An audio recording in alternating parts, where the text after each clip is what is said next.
దీనంతటికి కారణం సినిమా. రేయ్, సినిమాలో లక్షలో ఒక్కడైనా గెలుస్తున్నాడు, మిగతా వాళ్ళంతా బిచ్చమెత్తుకుంటున్నారు. ఇన్నాళ్ళు ఫ్రాడ్ పనులే చేశావు, కానీ ఈ రోజు సినిమా తీయడం కోసం టీచర్ని హత్య చేయాలని చూసావు.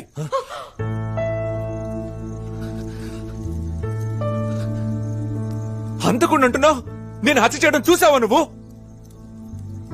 అవునయ్యా, నేను ఫ్రాడ్నే. దేని వల్ల? నీ వల్ల, నీ కఠినమైన పెంపకం వల్ల. చిన్నప్పుడు ఏడుస్తున్నా తీసుకెళ్లి స్కూల్లో దించావు, ఇప్పుడు కూడా చదువు చదువు అని ఏడ్పిస్తూనే ఉన్నావు కదయ్యా. జ్వరం వచ్చినా తీసుకెళ్లి స్కూల్లో దింపుతావు, ఫెయిల్ అయితే గుండు కొట్టిస్తావు. నాకు బాధ పెట్టినా అది మానేదయ్యా. కానీ మ్యాథ్స్ గుండు, సైన్స్ గుండు అని ఊళ్ళో అందరూ ఎగతాలు చేశారు చూడు, ఆ బాధ ఇంకా మానలేదయ్యా. సైకిల్ మీద నుంచి కింద పడితే ముందు పరిగెత్తుకుంటూ వచ్చి సైకిల్ ఎత్తావు. నీ సైకిల్ మీద ఉన్న ప్రేమలో కనీసం 1% అయినా నా మీద ఉందా? ఇంకా నయ్యో, నీకు ఇంకో బిడ్డ పుట్టలేదు. పుట్టుంటే దాన్ని టార్చర్ పెట్టి చంపేస్తుండేవాడివి. నేను ఇంజనీరింగ్ లో చేరతానన్నానా? అది వద్దనే కదయ్యా చెయ్యి కొట్టుకున్నాను. అప్పుడైనా వదిలేవా నువ్వు? విరిగిన చేత్తో తీసుకెళ్లి ఎగ్జామ్ రాయించావు. కానీ ఒక్కసారైనా నొప్పి ఎలా ఉందని అడిగేవంటయ్యా. ఇంట్లో నీ టార్చర్ నుంచి తప్పించుకోవాలని హాస్టల్కి వెళ్లి చేరాను.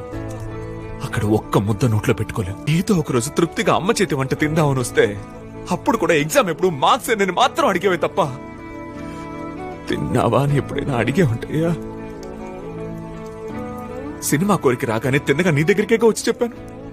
అప్పుడే నువ్వు పర్వాలేదు, ఒకసారి ట్రై చేసి చూడరా అని సపోర్ట్ చేస్తుంటే ఇప్పుడు నాకెందుకయ్యా ఈ పరిస్థితి? అదో తెలిసి ఒక పిచ్చోడిని తీసుకొచ్చి నువ్వు వాళ్ళ అయిపోతావన్నావు. మనిషి వంటయ్యా నువ్వు? ఏమయ్యా, ఇంతవరకు నువ్వు నాకోసం ఏం చేసావయ్యా? నీకేంటి, ఈ లోకమే నాశనం అయిపోయినా నేను ఇంజనీర్ అవ్వాలి, ఉద్యోగానికి వెళ్ళి ఎడ్యుకేషన్ లోనే తీర్చాలి, అంతేగా? దిగులు పడుకో, నేను ఎలాగైనా తీర్చేస్తానులే.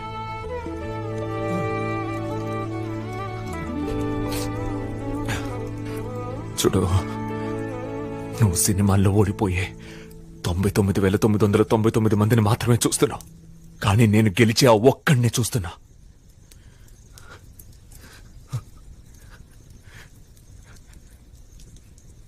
నేను భుజం మీద చేసి ఫ్రెండ్లీగా సపోర్ట్ చేసే తండ్రిలా ఉంటావు అనుకున్నాను.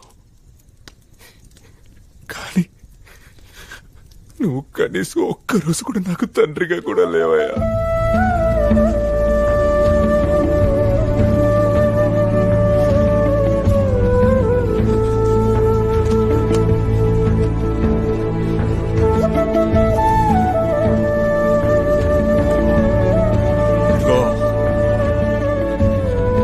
నువ్వు ఒక సాడిస్ట్ అయ్యా.